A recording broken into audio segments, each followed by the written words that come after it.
Welcome to the second course in the Google Data Analytics Certificate. If you completed Course 1, we met briefly at the beginning. But for those of you who are just joining us, my name is Jimena and I'm a Google Finance Data Analyst. I think it's really wonderful that you're here with me learning about the fascinating field of data analytics. Learning and education have always been very important to me. When I was young, my mom always said, I can't leave you an inheritance, but I can give you an education that opens doors. That always pushed me to keep learning, and that education gave me the confidence to apply for my job at Google. Now, I get to do really meaningful work every day. Just recently, I worked as an analyst on a team called Verily Life Sciences. We were helping to get life-saving medical supplies to those who need it most. To do this, we forecasted what healthcare professionals would need on hand and then shared that information with networks. The information that my team provided helped make data-driven decisions that actually saved lives. I'm thrilled to be your instructor for this course. We're going to talk about the difference between effective and ineffective questions and learn how to ask great questions that lead to insights that can help you solve business problems. You will discover that effective questions help you to make the most of all the data analysis phases. You may remember that these phases include ask, prepare, process, analyze, share, and act. In the ask step, we define the problem we're solving and make sure that we fully understand stakeholder expectations. This will help keep you focused on the actual problem, which leads to more successful outcomes. So we'll begin this course by talking about problem solving and some of the common types of business problems that data analysts help solve. And because this course focuses on the ask phase, you'll learn how to craft effective questions that help you collect the right data to solve those problems. Next, we'll talk about the many different types of data. You'll learn how and when each is the most useful. You'll also get a chance to explore spreadsheets further and discover how they can help make your data analysis even more effective. And then we'll start learning about structured thinking. Structured thinking is the process of recognizing the current problem or situation, organizing available information, revealing gaps and opportunities, and identifying the options. In this process, you address a vague, complex problem by breaking it down into smaller steps. And then those steps lead you to a logical solution. We'll work together to be sure you fully understand how to use structured thinking in data analysis. Finally, we'll learn some proven strategies for communicating with others effectively. I can't wait to share more about my passion for data analytics with you, so let's get started. In this video, I'm going to share an interesting data analytics case study. It will illustrate how problem solving relates to each phase of the data analysis process and shed some light on how these phases work in the real world. It's about a small business that used data to solve a unique problem it was facing. The business is called Anywhere Gaming Repair. It's a service provider that comes to you to fix your broken video game systems or accessories. The owner wanted to expand his business. He knew advertising is a proven way to get more customers, but he wasn't sure where to start. There are all kinds of different advertising strategies, including print, billboard, TV commercials, public transportation, podcasts, and radio. One of the key things to think about when choosing an advertising method is your target audience. In other words, the specific people you're trying to reach. For example, if a medical equipment manufacturer wanted to reach doctors, placing an ad in a health magazine would be a smart choice. Or, if a catering company wanted to find new cooks, it might advertise using a poster at a bus stop near a cooking school. Both of these are great ways to get your ad seen by your target audience. The second thing to think about is your budget and how much the different advertising methods will cost. For instance, a TV ad is likely to be more expensive than a radio ad. A large billboard will probably cost more than a small poster on the back of a city bus. The business owner asked the data analyst, Maria, to make a recommendation. She started with the first step in the data analysis process, ask. Maria began by defining the problem that needed to be solved. To do this, she first had to zoom out and look at the whole situation in context. That way, she could be sure that she was focusing on the real problem and not just its symptoms. This leads us to another important part of the problem-solving process: collaborating with stakeholders and understanding their needs.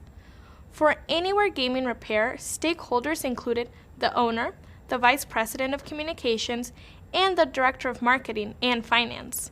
Working together, Maria and the stakeholders agreed on the problem, not knowing their target audience's preferred type of advertising. Next up was the prepare phase, where Maria collected data for the upcoming analysis process. But first, she needed to better understand the company's target audience, people with video game systems. After that, Maria collected data on the different advertising methods. This way, she would be able to determine which was the most popular one with the company's target audience. Then, she moved on to the process step. Here, Maria cleaned the data to eliminate any errors or inaccuracies that could get in the way of the result. As we've learned, when you clean data, you transform it into a more useful format, create more complete information, and remove outliers. Then it was time to analyze. In this step, Maria wanted to find out two things. First, who's most likely to own a video gaming system?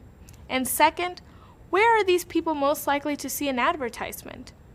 Maria first discovered that people between the ages of 18 and 34 are most likely to make video game-related purchases. So, she could confirm that Anywhere Gaming Repair's target audience was people 18 to 34 years old. This was who they should be trying to reach. With this in mind, Maria then learned that both TV commercials and podcasts are very popular with people in the target audience. Because Maria knew Anywhere Gaming Repair had a limited budget and understanding the high cost of TV commercials, her recommendation was to advertise in podcasts because they are more cost-effective. Now that she had her analysis, it was time for Maria to share her recommendation so the company could make a data-driven decision. She summarized her results using clear and compelling visuals of the analysis. This helped her stakeholders understand the solution to the original problem. Finally, Anywhere Gaming Repair took action. They worked with a local podcast production agency to create a 30-second ad about their services. The ad ran on podcast for a month, and it worked. They saw an increase in customers after just the first week. By the end of week 4, they had 85 new customers. There you go, effective problem solving using data analysis phases in action. Now you've seen how the 6 phases of data analysis can be applied to problem solving and how you can use that to solve real-world problems.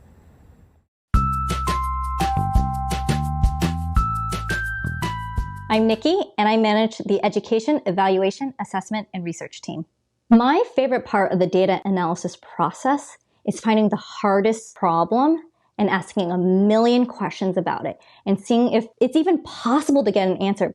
So one of the problems that we've tackled here at Google is our nuclear onboarding program, which is how we onboard new hires.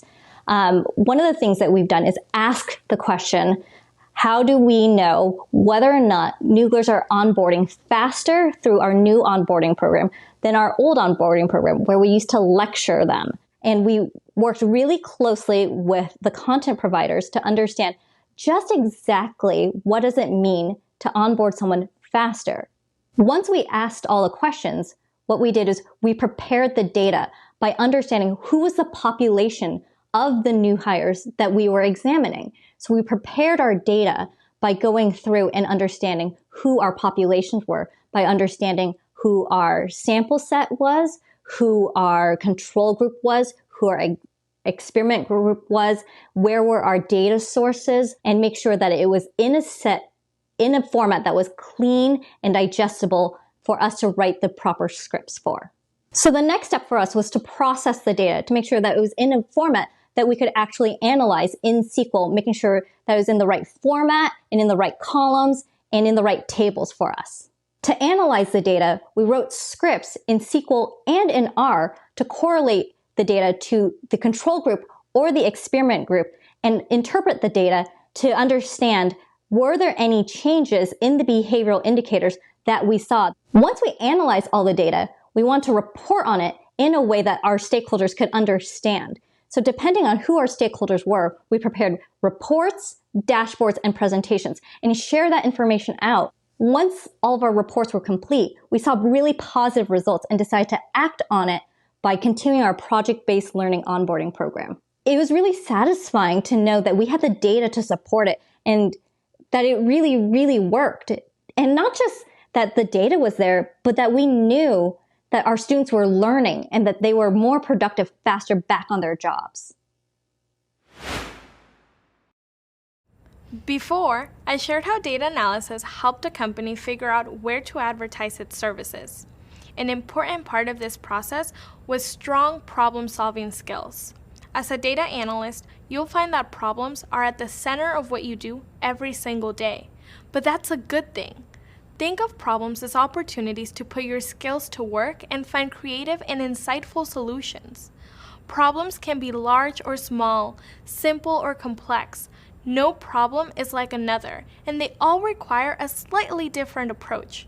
But the first step is always the same: understanding what kind of problem you're trying to solve. And that's what we're going to talk about now.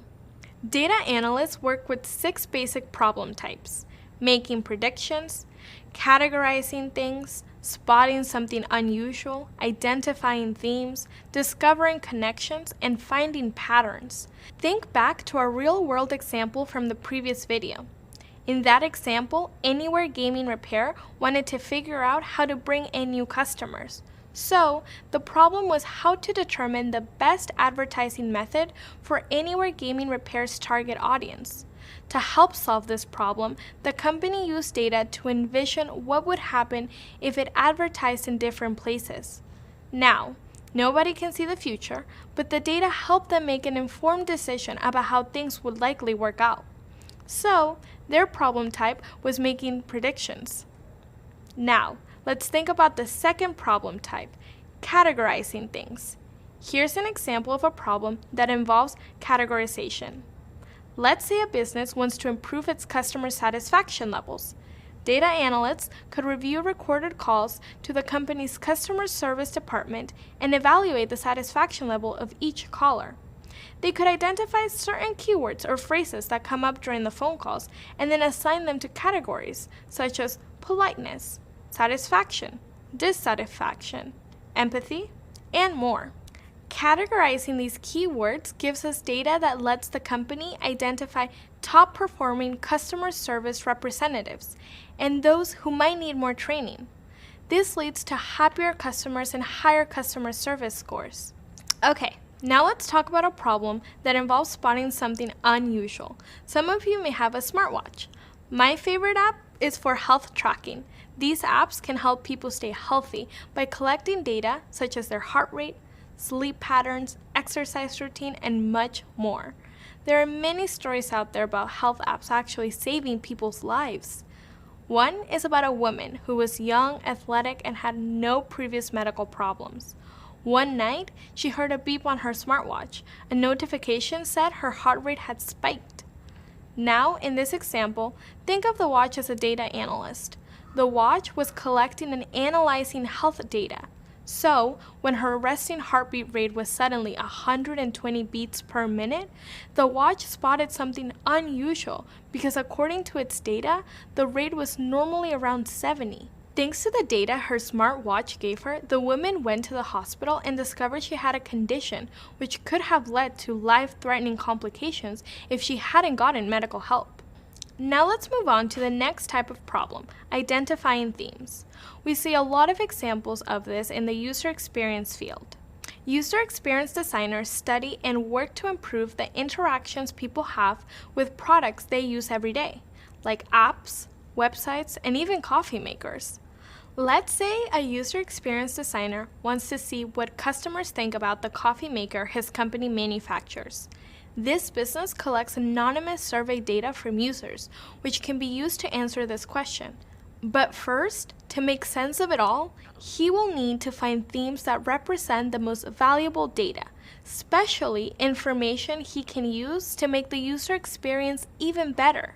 So, the problem the user experience designer's company faces is how to improve the user experience for its coffee makers.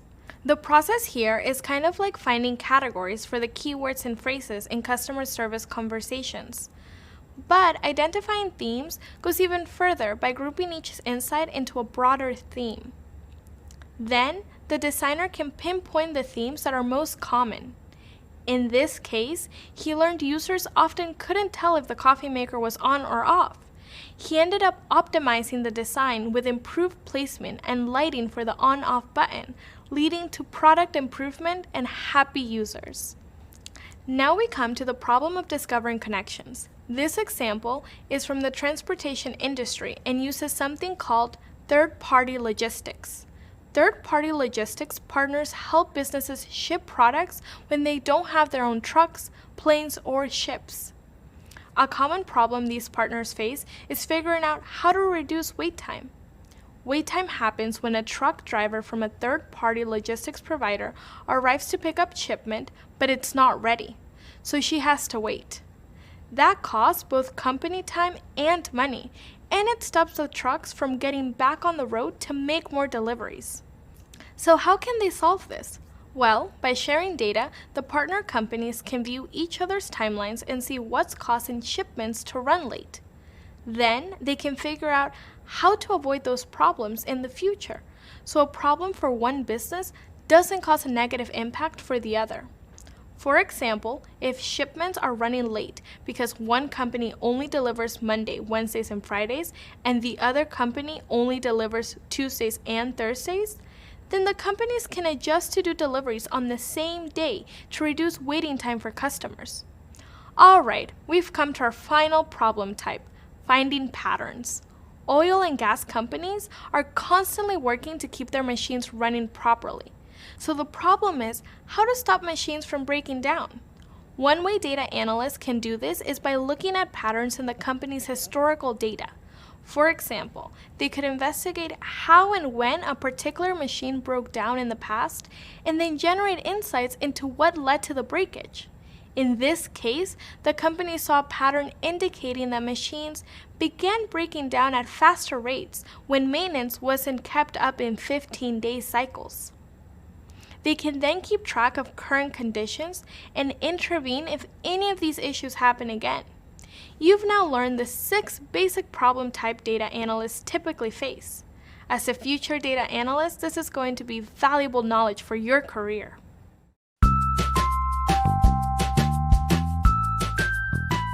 Hi, I'm Anmol. I'm the head of large advertiser marketing analytics within the marketing team at Google.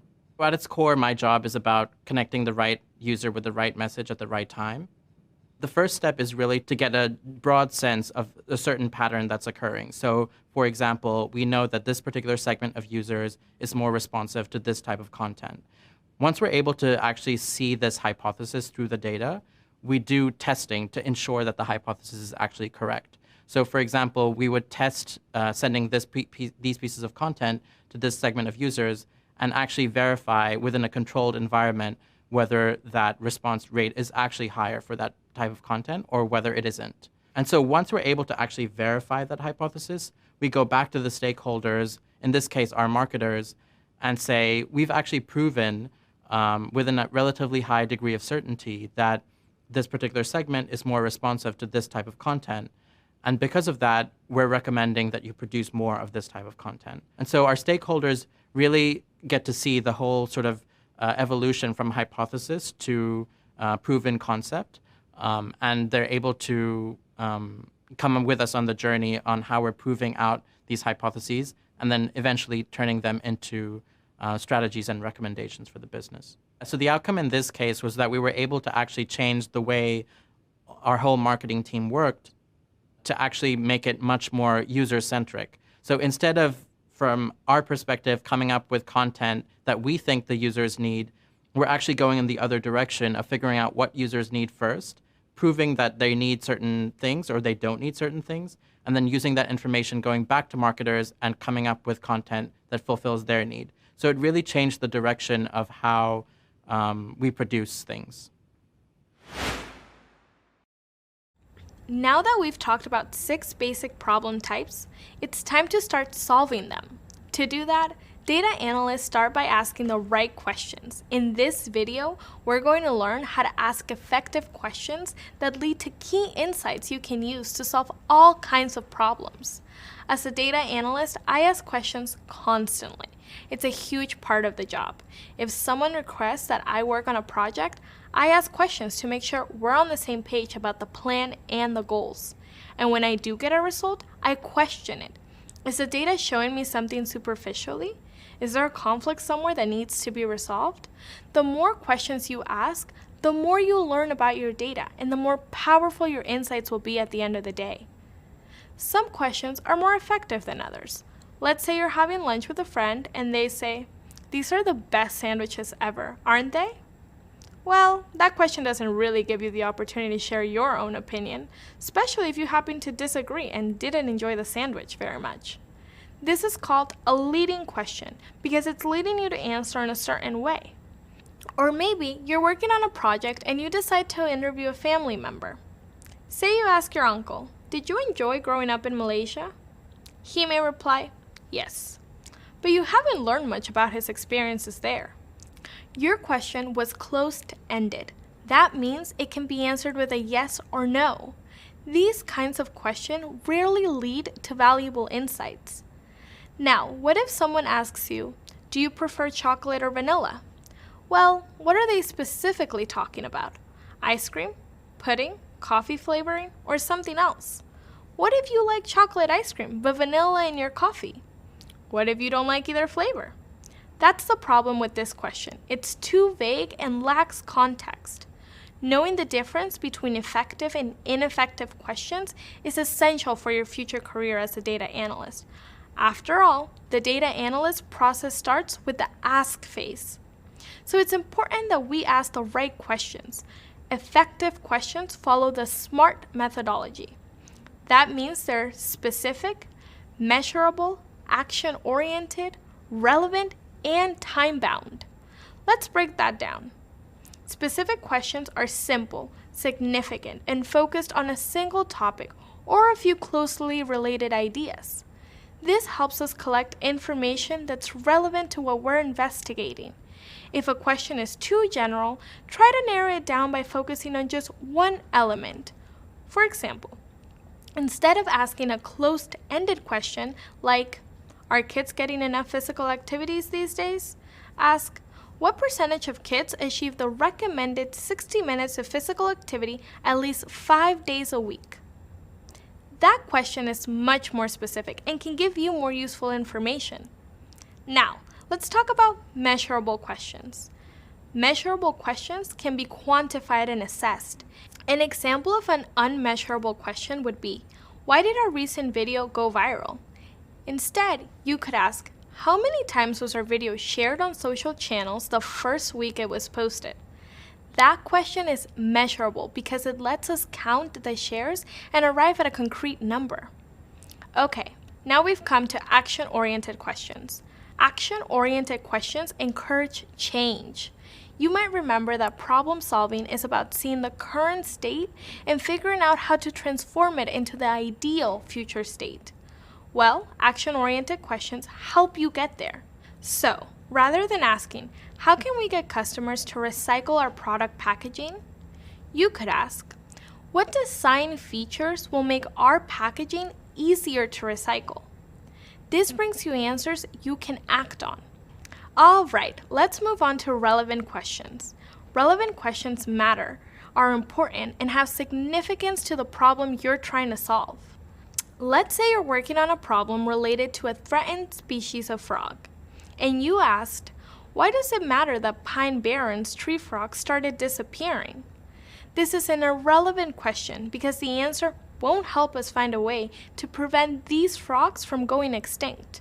A more relevant question would be, what environmental factors changed in Durham, North Carolina between 1983 and 2004 that could cause Pine Barrens tree frogs to disappear from the Sandhills region? This question would give us answers we can use to help solve our problem. That's also a great example for our final point. time-bound questions. Time-bound questions specify the time to be studied. The time period we want to study is 1983 to 2004. This limits the range of possibilities and enables the data analyst to focus on relevant data. Okay, now that you have a general understanding of SMART questions, there's something else that's very important to keep in mind when crafting questions: fairness. We've touched on fairness before, but as a quick reminder, fairness means ensuring that your questions don't create or reinforce bias. To talk about this, let's go back to our sandwich example. There, we had an unfair question because it was phrased to lead you toward a certain answer. This made it difficult to answer honestly if you disagreed about the sandwich quality. Another common example of an unfair question is one that makes assumptions. For instance, let's say a satisfaction survey is given to people who visit a science museum. If the survey asks, "What do you love most about our exhibits?" this assumes that the customer loves the exhibits, which may or may not be true. Fairness also means crafting questions that make sense to everyone. It's important for questions to be clear and have a straightforward wording that anyone can easily understand. Unfair questions also can make your job as a data analyst more difficult. They lead to unreliable feedback and missed opportunities to gain some truly valuable insights. You've learned a lot about how to craft effective questions, like how to use the SMART framework while creating your questions, and how to ensure that your questions are fair and objective. Moving forward, you'll explore different types of data and learn how each is used to guide business decisions. You'll also learn more about visualizations and how metrics or measures can help create success. It's going to be great.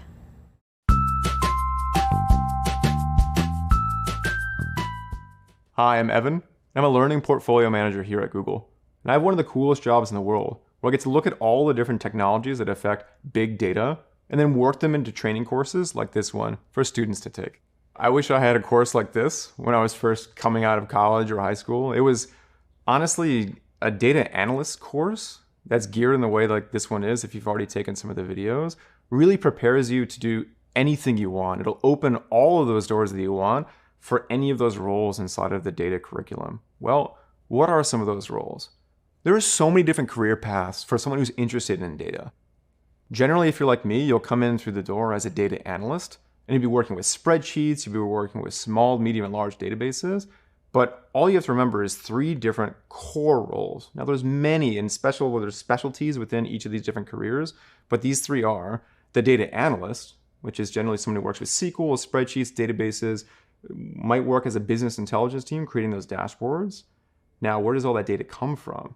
Generally, a data analyst will work with a data engineer to turn that raw data into actionable pipelines. So you have data analysts, data engineers, and then lastly, you might have data scientists who basically say, the data engineers have built these beautiful pipelines. Sometimes the analysts do that too.